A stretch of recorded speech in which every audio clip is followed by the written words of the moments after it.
कि आप 188 वीज़ा बड़ा आया हुआ है, कोई नया वीज़ा है और इसके अंदर आप अप्लाई करें 15-20 लाख रुपए दे दें आपका काम हो जाएगा। कतन ऐसा नहीं है। बताता हूँ कि कहीं पे भी इमिग्रेशन बाय आपको जो है वो आती है सदा, तो आप उसके पीछे भागना शुरू कर देते हैं और जैसे कि वो आपको 4-5-6 महीने में भिजा देगा।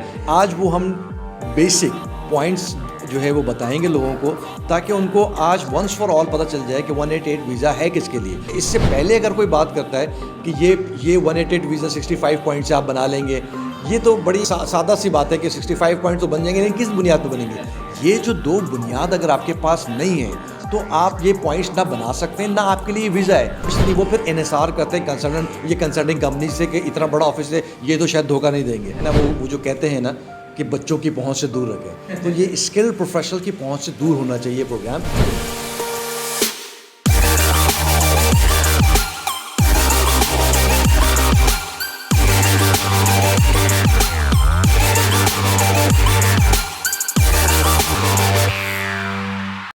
Hey guys, welcome back to another episode of Immigration Talk. This is Pakistan's first and only immigration podcast brought to you by Superior Consulting. So if you're looking for free and insightful immigration information, I highly recommend you to hit that subscribe button and as well as the bell icon so that you get notified whenever we upload any new video. So आज के इस episode में हम discuss करने जा रहे हैं आजकल एक बड़ा ट्रेंडिंग और hot immigration program Australia business immigration के हवाले से 188 वीज़ा। इसके बारे में हर कोई आजकल चर्चा करते हुए नज़र आता है कि शायद एक बड़ा आसान प्रोग्राम है जो कि ऑस्ट्रेलियन गवर्नमेंट की तरफ से लॉन्च किया गया है। तो आज इस प्रोग्राम के असल क्राइटेरिया के ऊपर बात करेंगे। क्या ये वाकई इतना आसान है? क्या इसको हर शख्स अप्लाई कर सकता है? और अगर अप्लाई करना है तो इसका असल क्राइटेरिया क्या है? तो आइए आज के इस एपिसोड में जानते हैं। और to have this discussion we are once again honoured to have our CEO and senior immigration consultant having an extensive experience of more than 20 years in the immigration industry, Mr. Adil Ismail. Sir, thank you so much for being here once again. Thank you very much. So जिस तरह आपने introduction में जाना कि हम Australia business immigration के हवाले से बात करने जा रहे हैं, और आजकल हर शख्स जो है वो इस वीज़ा क्लास के बारे में बात करते हुए नज़र आता है कि जी 188 वीज़ा है, बड़ा आसान है, अप्लाई करना चाहिए। मुख्तलिफ कंसल्टेंट्स भी पार्टिसिपेट कर रहे हैं कि जी आप अप्लाई करें, सिर्फ बैंक स्टेटमेंट दिखानी है, आइल्स भी नहीं चाहिए, एजुकेशन का भी कोई मैयार ऐसे मुकर्रर नहीं है। तो हम आपसे जानेंगे, चूँकि आपका ओपिनियन मैटर करता है और इस प्लेटफॉर्म के थ्रू हम लोगों तक जो रियल इन्फॉर्मेशन है वो पहुँचाते हैं, तो इसका असल क्राइटेरिया क्या है और क्या वाकई इतना आसान है अप्लाई करने? अब बिल्कुल प्रोग्राम तो अपनी जगह पर मौजूद है और कभी भी हम किसी प्रोग्राम के मुखालिफ नहीं होते हैं। हम जो है वो जो ख़िलाफ़ होते हैं वो उसको बेचने के अंदाज़ के ऊपर होते हैं कि आप बेच क्या रहे हैं और किन लोगों को कर रहे हैं। हमारा मुल्क और हमारे लोग वैसे ही बहुत सारे परेशानियों और मसाइब का शिकार रहते हैं। उसमें एक जो मसला ये भी आन पड़ा है कि लोग जो है वो बाहर ममालिक के ख्वाब दिखाकर लोगों से पैसे लूट लेते हैं। तो ये तो है, और मैं इसमें ऑब्वियसली वोकल भी हूँ और लोगों को कोशिश करता हूँ कि वो रास्ता और वो रिसर्च दे दी जाए जो कि वो बहुत सारी वेबसाइट से और ढूंढेंगे और रिसर्च करेंगे। तो हम एक जो है वो छोटी वीडियो बनाकर और पॉडकास्ट के ज़रिए लोगों को पहुँचा दें। तो एक तो ये है कि बिज़नेस इमिग्रेशन प्रोग्राम है, एक इनोवेटिव वीज़ा स्ट्रीम है, इन्वेस्टर स्ट्रीम है। उसके लिए सबसे इम्पॉर्टेंट आपको ये समझना है, जितने लोग भी हजरात भी हमें देखेंगे और जो ख़ास तौर पर स्किल्ड इमिग्रेशन वाले लोग होते हैं या स्किल्ड प्रोफेशनल होते हैं, वो उनको भी ये दावत दी जाती है कि आप 188 वीज़ा बड़ा आया हुआ है, कोई नया वीज़ा है और इसके अंदर आप अप्लाई करें 15-20 लाख रुपए दे दें आपका काम हो जाएगा। कतन ऐसा नहीं है। यहाँ सिर्फ एक मसला है कि हमारी आवाम जो है वो बड़े आसानी से समझते नहीं है, जो कि मैं बहुत जगह पर ये कहता हूँ कि कहीं पे भी इमिग्रेशन बाय आपको जो है वो आती है सदा, तो आप उसके पीछे भागना शुरू कर देते हैं और जैसे कि वो आपको 4-5-6 महीने में भिजा देगा। आज वो हम बेसिक पॉइंट्स जो है वो बताएंगे लोगों को, ताकि उनको आज वंस फॉर ऑल पता चल जाए कि 188 वीज़ा है किसके लिए और उसका क्राइटेरिया क्या है। पहली बात, ये वीज़ा बिजनेस सक्सेसफुल बिजनेसमैन के लिए।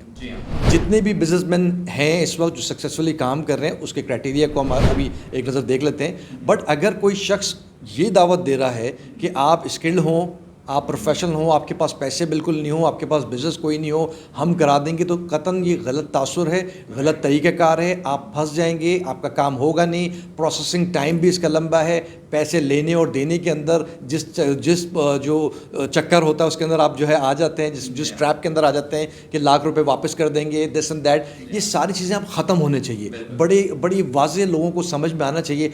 मुश्किल काम है, हमारे जो नईफ कौम है, जो बड़ी मासूम जो है हमारे लोग हैं, वो बहुत मुश्किल है क्योंकि डेस्परेशन ज़्यादा है, डेस्परेट ज़्यादा हैं, फ्रस्ट्रेशन ज़्यादा है। तो इसलिए वो चाहते हैं कि कोई भी हमें किसी भी तरीके से लॉन्च में बिठा के जो है वो किसी और ममालिक में ले जाए।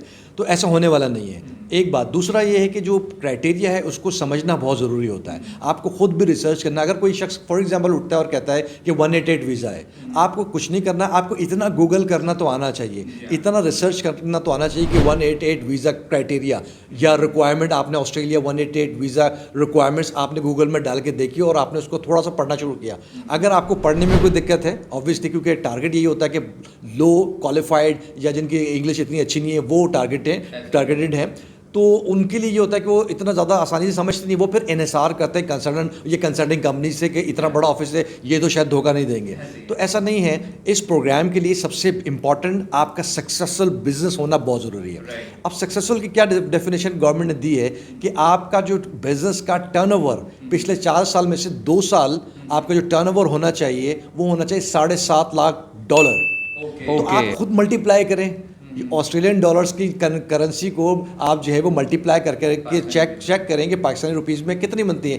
क्या आपके बिजनेस का इतना टर्नओवर है और आप इसको प्रूव कर सकते हैं, बजाय इसके कि मैं कहूँ कि मेरा कंसल्टेंट जो है वो ये सारी चीज़ें प्रोवाइड कर दें। Doesn't make any sense. आपको प्रोवाइड लेजिटिमेट डॉक्यूमेंट्स करने होंगे। जो हजरात ठीक है वो हजरात से तो हम माजरत ख्वाह हैं कि वो कहते हैं कि भाई यही जाली तरीका ही हमें चाहिए और हमें यही अप्लाई करना है, तो उनका तो कोई काम होने नहीं वाला, उनके पैसे भी ज़ाया होने वाले। तो वो तो ऐसे ही कि वो खुद अपने आप को छलांग लगा रहे हैं एक उसके। वो तो हम उनको हम नहीं आप जो है राय रास्त पे ला सकते। उनका तरतीब ही होती है कि किसी भी तरीके से कोई भी जाली तरीके से मुझे भिजा दे तो कर दे, वो कंसल्टेंट की जिम्मेदारी है। तो ये नहीं होने वाला। फिर गौर से सुने कि $7.5 लाख का आपके पास टर्नओवर होना चाहिए। ये इंपॉर्टेंट है। ये एक सक्सेसफुल बिजनेस के ही ऊपर हो सकता है। अगर सक्सेसफुल आपका बिजनेस नहीं है तो आप $7.5 लाख एक साल के अंदर और 2 साल तक आप दिखा कर सकते हैं, तो पॉसिबल नहीं है गवर्नमेंट की डेफिनेशन के अंदर। राइट। सो अगर हम इसको रफली भी कन्वर्ट भी करने जाते हैं डॉलर के रेट के हिसाब से भी, तो मेरे ख्याल 12 करोड़ रुपये से ज़्यादा की अमाउंट तो आराम से बनेगी आपके बिजनेस टर्नओवर के लिए बनती। लेकिन 12 करोड़ जो हासिल करना टर्नओवर वो इतना मुश्किल नहीं है। एक मरला आपने चले अबूर कर भी लिया, फिर आपको देखना पड़ेगा कि आप और आपकी वाइफ जो लाइफ पार्टनर है वो क्या बिजनेस या पर्सनल नेटवर्थ $1.2 मिलियन का रखते हैं कि नहीं रखते, विच कम्स अराउंड 18 करोड़ रुपए कम से कम पाकिस्तानी अगर जो है ना उसके अंदर बात करें। मतलब आपके असासों की इतनी मालियत होनी चाहिए वो विच इज़ प्रूवेबल। अगर वो प्रूवेबल है तो ही आप जो है इसको क्लेम कर सकते हैं। तो $1.2 मिलियन के आपकी नेटवर्थ होने चाहिए। ठीक है। तो मैं चाहूँगा थोड़ा सा ये भी क्लियर कीजिएगा, जो नेटवर्थ की हम बात करें जैसे 18 करोड़ रुपए तक की अमाउंट बन रही है, तो नेटवर्थ में क्या क्या चीज़ें आ जाती हैं, तो कोई लोगों को अक्सर शायद कभी कभार ये भी क्लियर नहीं होता कि नेटवर्थ क्या है। देखिए, सबसे इंपॉर्टेंट है कि आप जो सबसे इजीली अंडरस्टैंडेबल होता है वो होता है कि आपकी प्रॉपर्टी आपके नाम पर है, राइट, जो आपने लीगली अर्न की है या आपको इनहेरिटेंस के भी तौर पर अगर मिली है तो तब भी आप उसको कैलकुलेट कर सकते हैं। और बिजनेस में लगा हुआ जो आपका एसेट है उसकी अगर आप वैल्यूएशन करें जो आपके नाम पे जो प्रूवेबल है, ऐसे ही आप ख्याली के अंदर नहीं बात कर सकते कि ये भी है मेरे पास, ये भी और ये हो जाएगा। उसकी वैल्यूएशन होगी, इसकी अप्रूव्ड जो इवैल्यूएटर होते हैं वो उसको इवैल्यूएट करेंगे, तब जाकर आपकी बात होगी। तो ये 2 मेन इंपॉर्टेंट जो है वो फैक्टर होना चाहिए। तो basically movable and immovable assets जो हैं वो आपके पास होने चाहिए और उनकी ये टोटल जो है वो वैल्यूएशन इतनी निकल करके आनी चाहिए, इतनी होनी चाहिए। और साथ में देखें, और ये तो बेसिक मैंने आपको बताया क्राइटेरिया, क्योंकि इससे पहले अगर कोई बात करता है कि ये 188 वीज़ा 65 पॉइंट से आप बना लेंगे, ये तो बड़ी जो है वो सादा सी बात है कि 65 पॉइंट तो बन जाएंगे, लेकिन किस बुनियाद पे बनेंगे? ये जो 2 बुनियाद अगर आपके पास नहीं है तो आप ये पॉइंट्स ना बना सकते हैं, ना आपके लिए वीज़ा है। और मैंने जैसे कहा कि डेफिनेशन में मौजूद है कि सक्सेसफुल आपका बिजनेस होना चाहिए, ये देखा जाएगा, गवर्नमेंट इसको देखेगी।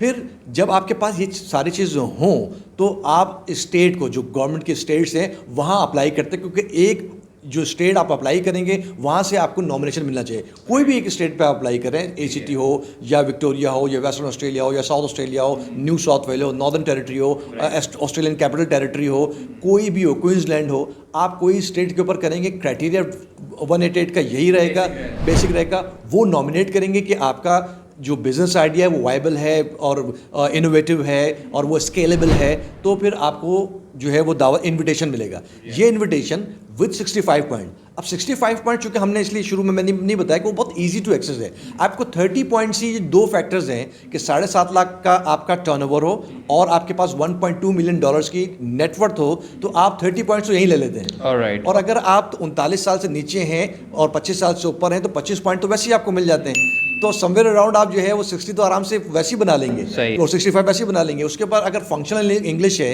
अगर आप 4.5 का आइल्स कर लेते हैं, विच इज़ नॉट मैंडेटरी, ये ना भी हो तो काम चल जाएगा, बट अगर 4.5 आइल्स का भी काम आपका बनता है तो तब भी आपको 5 पॉइंट मिल जाएंगे। ऑलराइट। तो ये पॉइंट्स करना तो बहुत आसान है और उसको अप्लाई कर सकते हैं, बट ये जो चीज़ें हैं जिसको आपको प्रूव करना है, सब्सटैंशिएट करना है विद ऑल द डॉक्यूमेंट्स, वो बहुत ज़्यादा इंपॉर्टेंट है। अगर ये चीज़ नहीं है, किसी को भी आप बुला करके आपका हो जाएगा।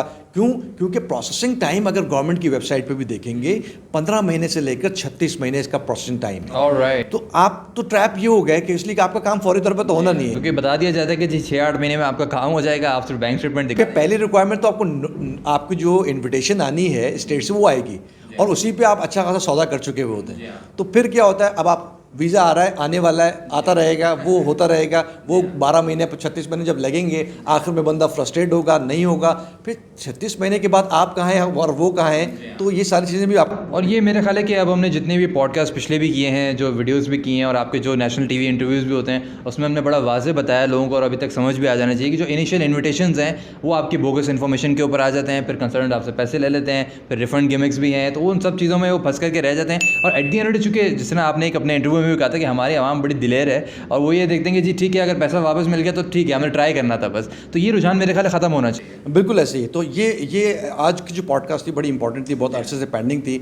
और काफ़ी लोगों ने सवालात भी किए कि आप इस जो वीज़ा क्लास में जो बहुत ही, क्योंकि ट्रेंड चल पड़ता है, फिर लोग आते हैं और वो बताते हैं कि 24 साल का भी बच्चा हो, या लड़का हो या लड़की हो, वो भी जाके 188 अप्लाई कर रहा है, क्योंकि क्राइटेरिया ना उसने एक्सप्लोर किया है, ना उसने समझा है और ना उसको सही से बताया गया है। और अगर कहीं समझने वाला कोई शख्स आ भी जाता है तो उसको कहा जाता है हाँ ये तो हम देख लेंगे, हम कर लेंगे, हम खुद ही हो जाएगा।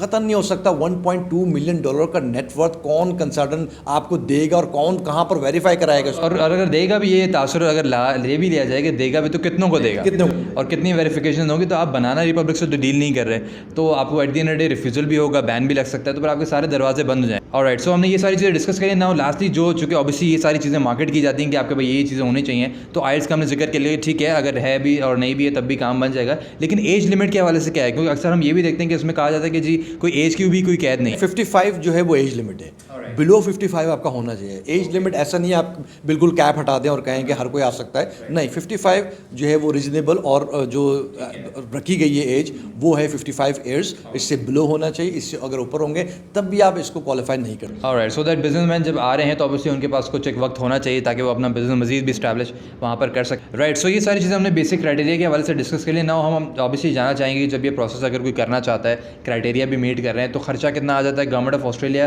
क्या ऑफिशियल फीस में चार्ज कर रही है? देखिए, गवर्नमेंट ऑफ ऑस्ट्रेलिया की जो फीस है वो $6,270 ऑस्ट्रेलियन डॉलर्स है इस वीज़ा को अप्लाई करने के लिए। तो एक हैफ्टी अमाउंट है, उसको भी सोच समझ के अप्लाई करना होता है। तो इसलिए मैंने कहा कि ना वो जो कहते हैं ना कि बच्चों की पहुंच से दूर रखें, तो ये स्किल प्रोफेशनल की पहुंच से दूर होना चाहिए प्रोग्राम। ये स्किल प्रोफेशनल्स के लिए नहीं है। अगर आप बनकर जाना चाहते हैं तो पहले ये तयन करें कि बनकर कितने लोग जा चुके हैं, और उन लोगों से सवाल करना चाहिए कि सिर्फ मुझे जो है वो स्टेट नॉमिनेशन ना दिखाएं, वो भी आपने बनाई है ना बनाई है, तो मुझे वीज़ाज़ दिखाएं और वो लोग स्टैब्लिश हुए हुए दिखाएं जो वहाँ पर जा चुके हैं। तो ये नहीं होना चाहिए। इसीलिए मैं बहुत जगहों पर, और अब जो है वो मैं मीडियाज़ पर भी ये तज़किरा करता हूँ और बोलता भी हूँ कि एक तरफ सुपीरियर कंसल्टिंग का फेसबुक पेज या वेबसाइट खोल ली जाए और एक तरफ सारे लोगों की वेबसाइट खोल ली जाए और देखी जाए कि हैपनिंग्स, सक्सेस स्टोरीज़ और वीज़ा ग्रांट्स किसके ज़्यादा हैं, कौन डिस्प्ले करता है। देखिए, हमारे पास है तो हम डिस्प्ले कर रहे हैं ना, वो प्रूवेबल भी है, वो चैलेंजेबल भी है। जो चाहे आके चैलेंज करें, हम उसको प्रूव करेंगे। बंदों से मिलाने की बात तो हम कराएंगे, एवरीथिंग इज़ देयर। तो ये जब चीज़ें आप देखेंगे तो सुपीरियर कंसल्टिंग जो है वो इतना ज़्यादा क्यों जो है वो पार्टिसिपेट कर रहा है, क्यों ज़्यादा उसकी सक्सेस आ रही है, वो देखना बहुत ज़रूरी है। उन सब के लिए ये फूड फॉर थॉट है जो हमारी कंपटीशन में भी हैं या हमसे वो जो है कोई आसरा रखते हैं कि भाई ये लोग हमसे कुछ करवाएंगे, तो इनके पास कोई सक्सेस स्टोरीज है या नहीं है। तो ये भी बहुत राइट। सो लास्टली मैं चाहूँगा कि आप रिपीट कर दीजिए जो प्रोसेसिंग टाइम है, ताकि लोगों को क्लियर हो जाए कि ये काम 6-8 महीने का नहीं। Processing time government of Australia की वेबसाइट पर मौजूद है इस वीज़ा क्लास के अंदर, और ये 15 months to 36 month and onwards जा सकता है। Alright. तो ये जहन में रखें, ये प्रोसेस आसान नहीं होता, इसकी ड्यू डिलिजेंस बहुत होगी, चीज़ें देखी जाएंगी एंड देन ही डिसाइड किया जाएगा कि ये वीज़ा होना चाहिए नहीं। Right sir, thank you so much for that much insightful information. और मेरा ख्याल है कि आज ये सारी चीज़ें जो हैं हमने क्लियर कर दी होंगी अपनी ऑडियंस को, और वो अपना वक्त और पैसा ज़ाया नहीं करेंगे, ट्रैप नहीं होंगे, और जो असल क्राइटेरिया है उसको मीट अप करने की कोशिश करेंगे और अप्लाई करेंगे। So thank you so much for your most valuable time and definitely look forward to catch up with you in the next one. So I hope कि ये वीडियो आपके लिए बेनिफिशियल साबित होगी, और अगर आप भी इंटरेस्टेड हैं ऑस्ट्रेलियन इमिग्रेशन अप्लाई करने के लिए, कैनेडियन इमिग्रेशन अप्लाई करने के लिए, then do definitely get in touch with our professional team, and for more such kind of informative videos, make sure to subscribe our YouTube channel. This is Abubakar Adil signing off. See you in the next one.